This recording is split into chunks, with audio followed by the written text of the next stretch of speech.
My name's Phil Lambert. I live in Cardiff and study in Swansea.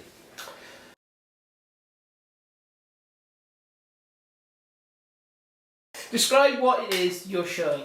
I'm showing a collection of work really that revolves around an idea of breaking apart perception. So we have paintings that investigate the relationship between colours, a drawing that investigates perception in quite a basic sense, in the sense of a detailed drawing or analysis of parts, and light boxes which investigate two areas really. I mean, my practice divides into investigation into colour and light, and also into space. So the boxes investigate space and light.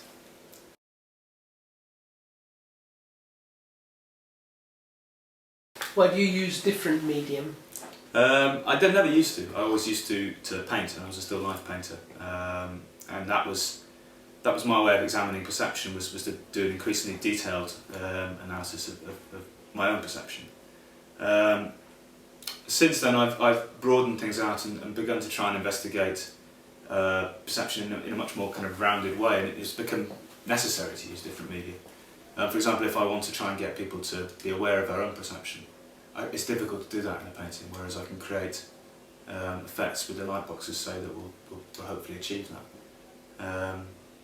That said, I always seem to come back to painting because I find it is the most practical and easiest way of getting a thought down, or an investigation down onto a piece of paper or a piece of canvas.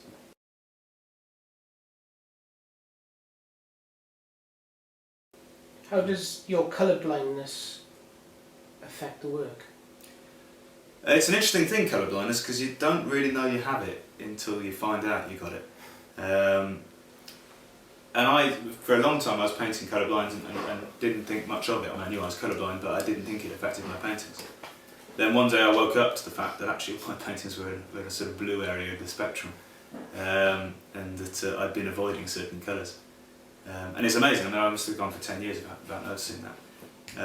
And it really kind of made me start thinking. It's become the idea of subjective, as in each person's individual perception and how they might differ, has become a kind of key part of my work. Hence the colourblind spectrum that's in the exhibition, which uses the red-green colourblind spectrum to demonstrate where colourblindness lies.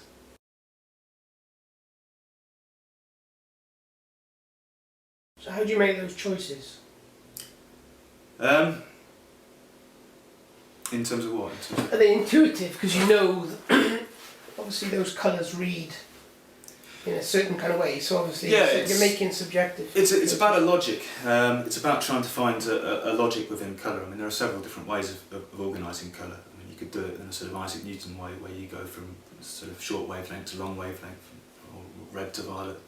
Or you can do it in a kind of primary colour way, where you sort of have a red, yellow, blue, and going through to secondary colours.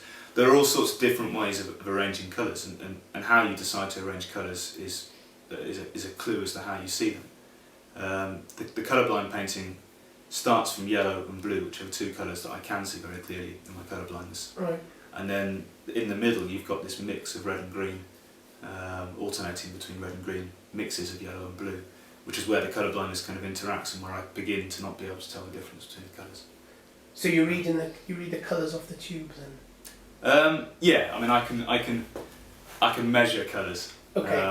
By number, essentially. Right. God, I just admitted to painting by number. But yeah, that's how it works.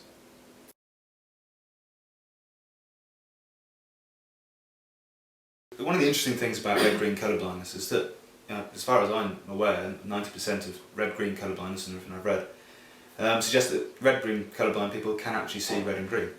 There isn't a problem, they can just differentiate between them, and it's not a problem.